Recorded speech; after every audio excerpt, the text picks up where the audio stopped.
I've often been asked what my favorite speech was, and undoubtedly, it has to be my second inaugural, with these important words.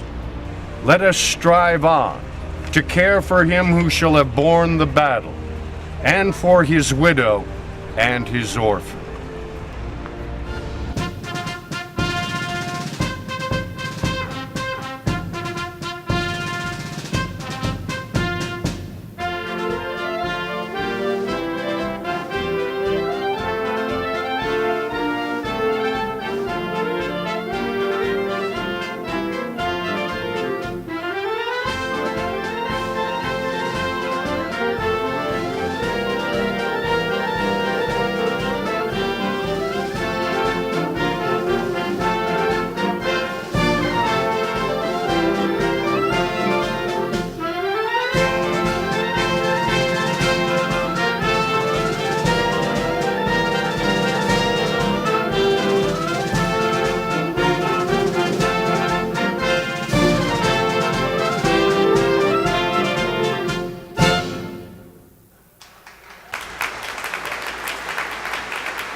Good afternoon.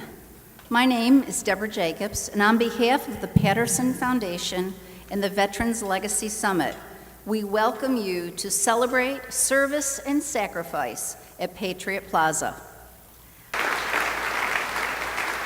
Well, today, you are part of the Patterson Foundation's Veterans Legacy Summit, where people from 25 states plus the District of Columbia are learning and sharing, reflecting, and appreciating those who have served, are serving, and may serve in the future. Over the last 5 years, the Patterson Foundation took an idea, Patriot Plaza, into a reality.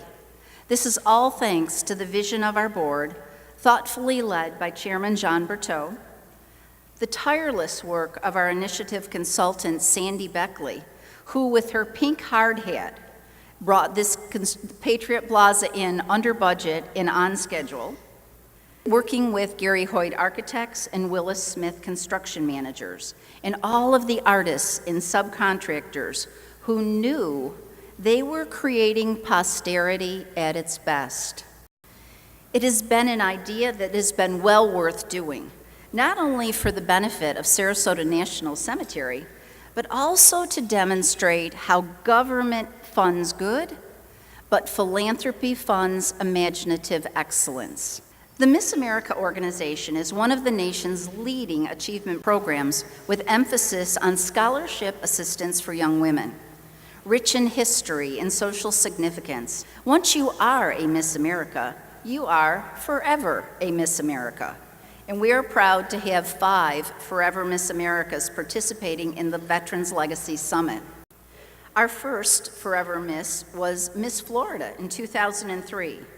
She has traveled extensively, increasing awareness and promoting the importance of understanding and appreciating different cultures and customs in our society. Please welcome Miss America 2004, Ericka Dunlap.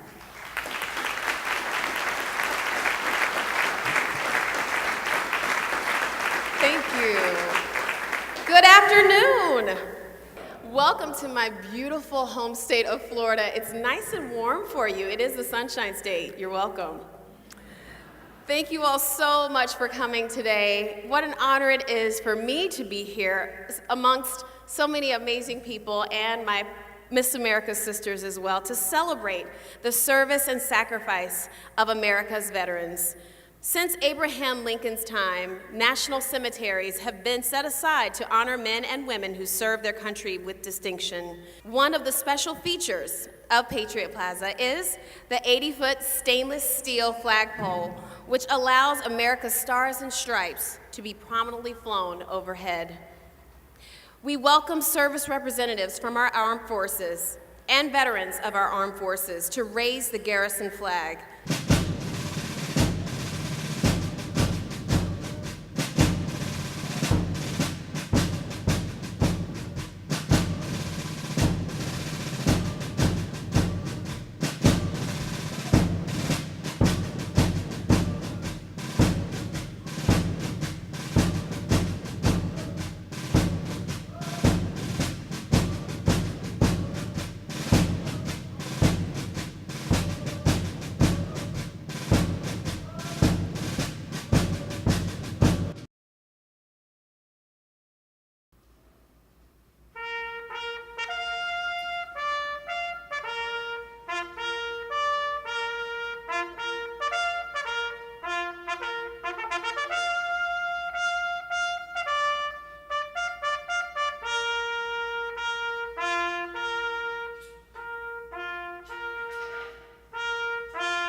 Please join me and stand, and the young men of the Visible Men Academy in reciting the Pledge of Allegiance. Allegiance to the flag of the United States of America and to the republic for which it stands, one nation, under God, indivisible, with liberty and justice for all.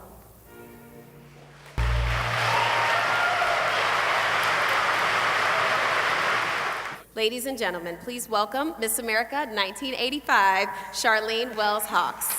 Thank you, Ericka. Thank you, everyone. It's so wonderful to share this stage with some of my favorite Miss America sisters and with the West Point Band, and especially with all who have worn the United States uniform, past and present, and a huge thank you to the Patterson Foundation. On July 17, 1862, Congress empowered President Abraham Lincoln to begin what is now known as the National Cemetery Administration. Many American citizens have wondered what it would have been like to hear Abraham Lincoln speak, and we are about to find out. Ladies and gentlemen, the 16th President of the United States, Abraham Lincoln.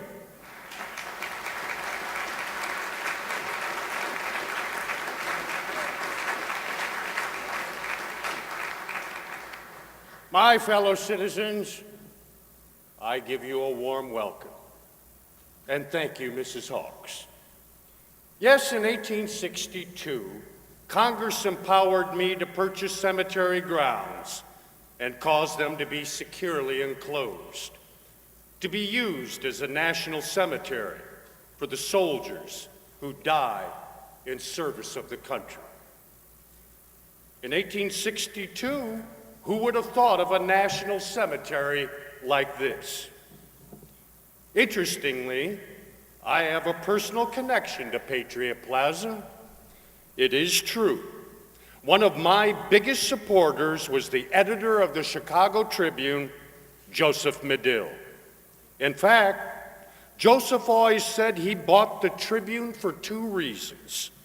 One was to make money, and the second was to support the presidential campaign of Abraham Lincoln.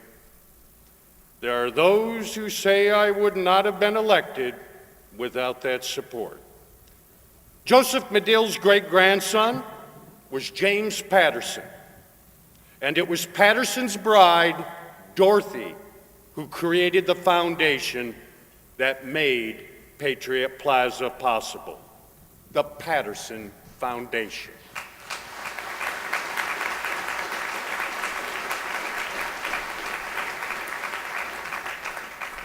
I would now like to address all of you who have a loved one buried in a national cemetery.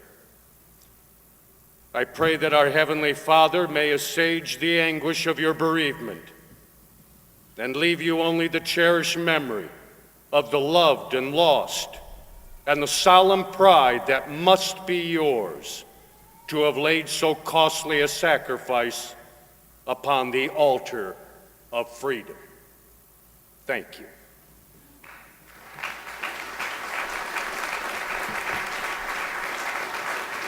Thank you, Mr. Lincoln. The art of Patriot Plaza you see around you was commissioned to honor veterans and their families. With the goal of preserving memories through art, it allows us to reflect as we experience the stories of courage, service, freedom, and sacrifice. Lead artist for all of the artwork in Patriot Plaza and the creator of Witness to Mission and Testimonies, Larry Kirkland. The photojournalism scholar who co-created Witness to Mission with Larry Kirkland, Kenny Irby. The artist who created Home, featured at Patriot Plaza's East entrance, Ann Hirsch. The artist who crafted Guardian Eagles, standing at Patriot Plaza's West entrance, Pablo Eduardo. The artist responsible for the distinctive spires and mosaic work on the rostrum entitled Night to Day, Here and Away, Ellen Driscoll. The artists of Patriot Plaza.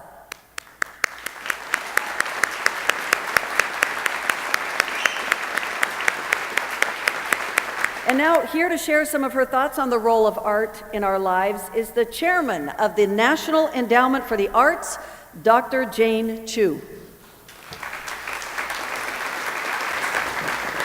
Thank you, Sharlene. Thank you also to the Patterson Foundation for giving me the opportunity to join you today. The pieces that we're celebrating here today in Patriot Plaza are centered around the arts, and this is exactly why the arts are so powerful. The arts exist in sculptures and mosaics, in photographs and in a design, and they can memorialize our heroes, instill beauty in our world, and give us insight into the experiences of others. But they also connect people. They help heal the invisible wounds of trauma. They give people tools that they need to cope and move forward. So whether the struggle involves grief, or raising a family while a spouse is overseas, or making sense of a situation that might not seem to make sense at all, art can touch our lives in ways both obvious and subtle, bringing the beauty and hope, and making sure that our children remember and appreciate America's heroes. Thank you so much for letting me speak with you today. Thank you for your presence, Dr. Chu. The Department of Veterans Affairs is responsible for laying our nation's veterans to rest with honor. Please welcome now Ronald Walters, Acting Undersecretary of Memorial Affairs. On behalf of the Department of Veterans Affairs and the National Cemetery Administration, I am honored to be with you on this beautiful day at Patriot Plaza, which was made possible by the unprecedented generosity of the Patterson Foundation. Today, we have 131 national cemeteries providing perpetual care for the grave sites of more than 4 million veterans, service members, and their eligible families, with plans to open 5 more national cemeteries within the next few years. To the veterans who have defended this nation, to the men and women serving today, to those who will secure our nation's future, and to the families who have quietly endured, we offer our humble and sincere gratitude. May God bless our men and women who wear the cloth of our nation, and may God bless the United States of America. Thank you. Thank you, Mr. Walters. The Patterson Foundation fully funded the design and construction of Patriot Plaza, and earlier this year they donated it to the National Cemetery Administration, forging an exciting new reality in public-private partnerships. I would now like to bring to the podium Chairman of the Patterson Foundation, John Berteau. I would like to share with you a special message that was sent to us this week from the White House. I send greetings to all those attending the Veterans Legacy Summit. From generation to generation, our country endures because of the brave men and women who step forward to protect the land we love and to defend our liberty. The Veterans Legacy Summit helps us meet this responsibility, providing a platform to encourage collaboration between the public and private sectors and helping ensure our veterans enjoy the American dream they served to defend. As you gather in Sarasota, I wish you the very best for an enjoyable and productive summit. Barack Obama.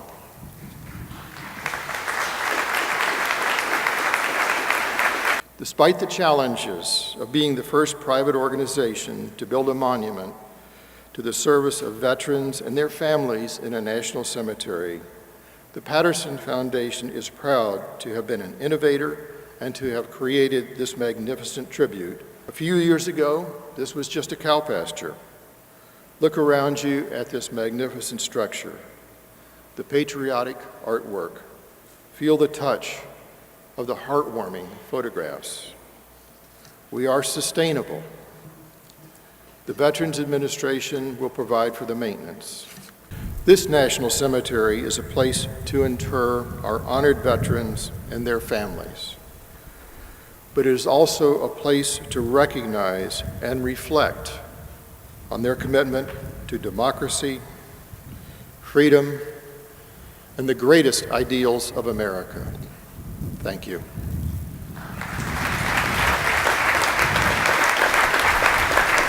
Thank you, Mr. Berteau. Ladies and gentlemen, Miss America 2000, Heather French Henry. Thank you so much, Sharlene. It's so wonderful to be here in Sarasota, Florida with you today on this momentous occasion. It's an honor to celebrate the service and sacrifice of the members of our nation's armed forces. These brave men and women, past and present and future, and their families have and will serve and sacrifice every day for the safety and well-being of our great country and its citizens. We now welcome service representatives from each of the 5 branches of the military as the West Point Band plays the Armed Forces Medley. Is our guide, our fame, our glory to fight, to save or fight and die. I, Coast Guard, we are for you. Down we dive, spouting our flame from under, up with one hell of a roar. We leave the flame or go down in flame. Ain't nothing will stop the USA. Anchors away, my boys, anchors away. Farewell to foreign shores, we sail at break of day. From the halls of Montezuma to the shores of Tripoli, we fight our country's battles in the air, on land and sea. First to fight for right and freedom, and to keep our honor clean. We are proud to claim the title of United States Marine. Then it's high, high, hey, the army's on its way. Count up the cane is out of stone. For wherever we go, you will always know that the army comes rocking along.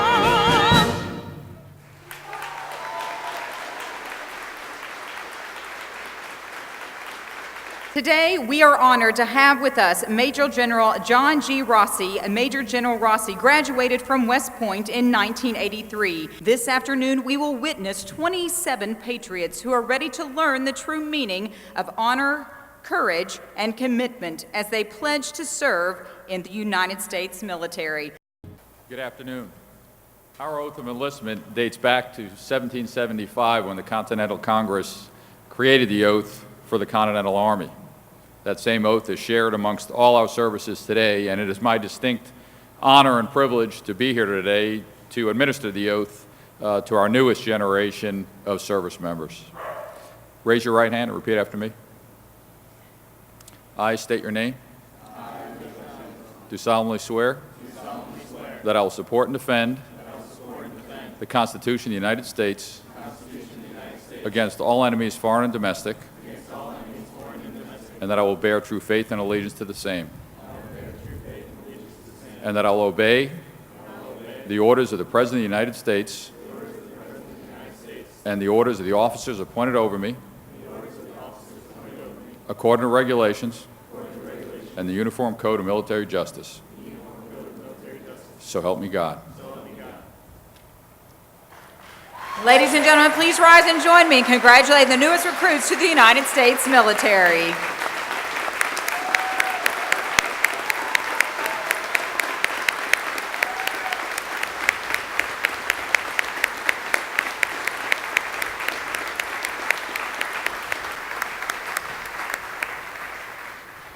During her year of service and in the years since, our next forever Miss America has been a bold advocate for nursing and hospice programs. She was the first registered nurse to be awarded the title of Miss America.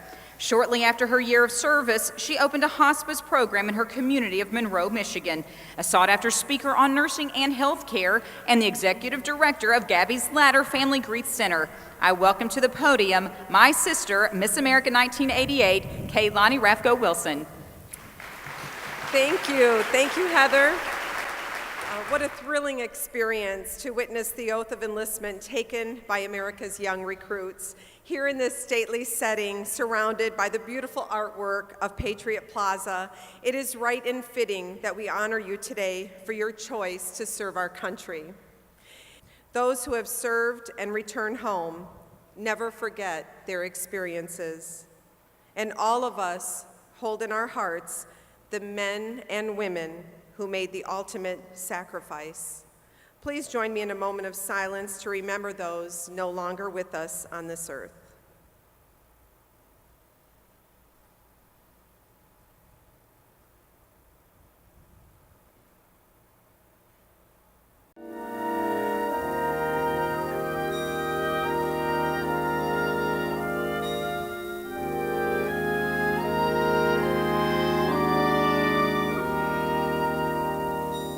Recently awarded the degree of Doctor of Public Health from the University of South Florida, please welcome Miss America 1999, Dr. Nicole Johnson.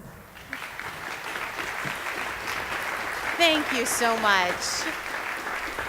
It is such a pleasure to be here with you today, celebrating service and celebrating America. Today, as we celebrate service and sacrifice here in Patriot Plaza, another of the Patterson Foundation's initiatives, I urge us all to keep in mind the men and women who are currently serving. I have had the opportunity, along with several of my other Miss America sisters, to visit our troops in Afghanistan and Kuwait, and it was an emotional and meaningful experience that I will never forget. Our next speaker is a youth advocate, an Army combat veteran.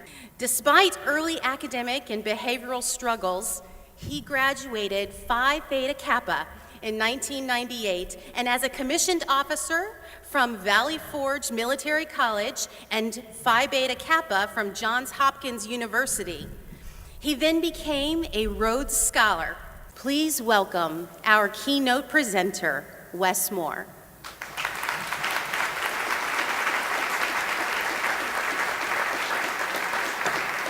I remember when I first raised my hand. I had just finished up high school. I was 17 years old. I needed my mom's permission because I was not old enough to sign the papers by myself. And I enlisted in the Army. I knew the reasons why I first joined the military. But I also knew for the men and women who I would be leading while I was in Afghanistan, these were men and women who months after finishing high school, for many of them, will be heading off to places in the world where many of them months before could not point out on a map. And I asked them why. And for many of my paratroopers, for many of my soldiers who I led overseas, the answer was amazingly similar. Because for many of them, they watched towers fall. For many of them, they watched planes flying to the Pentagon. For many of them, they watched planes flying to the middle of a field in Shanksville. And they simply said, it was time for me to do my part. We stand here basking in the glory and the service of those who rest in peace comfortably behind us because they stepped up and they said, it's time for me to do my part. And I'm thankful not just to the Patterson Foundation, for every single one of you who are here today for saying the exact same thing. God bless you all, and thank you for your continued service to this country.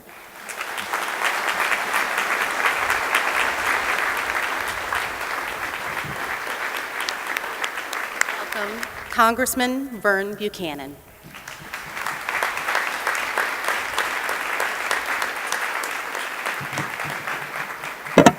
Wow, what a program and what an incredible facility. Before I get started, I want to also recognize our young recruits that took the oath of office. I've had an opportunity 6 months ago to be in Afghanistan, and I can tell you, I'm so proud of our young people, 18 to 22 years old. Let's give them another big round of applause. On behalf of the people of the Florida 16th District, I want to thank the Patterson Foundation and their very, very generous gift. I applaud the Foundation, the VA, for working together on this very innovative project, and I'm hopeful that this project can be replicated across the country. God bless our veterans, and God bless the United States of America.